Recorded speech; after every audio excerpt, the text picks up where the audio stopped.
بسم اللہ الرحمن الرحیم۔ صحیح بخاری حدیث نمبر 542۔ انس بن مالک رضی اللہ تعالیٰ عنہ نے فرمایا کہ جب ہم گرمیوں میں نبی کریم صلی اللہ علیہ وسلم کے پیچھے ظہر کی نماز دوپہر دن میں پڑھتے تھے تو گرمی سے بچنے کے لیے کپڑوں پر سجدہ کیا کرتے تھے۔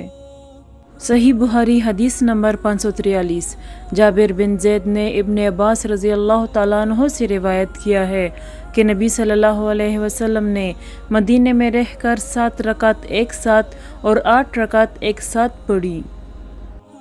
ظہر اور عصر کی 8 رکعت اور مغرب اور عشاء کی 7 رکعت۔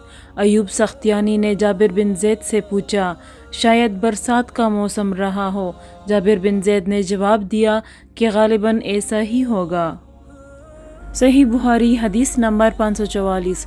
ہشام بن عروہ نے اپنے والد سے روایت کیا کہ حضرت عائشہ صدیقہ رضی اللہ تعالیٰ عنہا نے فرمایا کہ نبی صلی اللہ علیہ وسلم عصر کی نماز ایسے وقت پڑھتے تھے کہ ان کے حجرے میں سے ابھی دھوپ باہر نہیں نکلتی تھی۔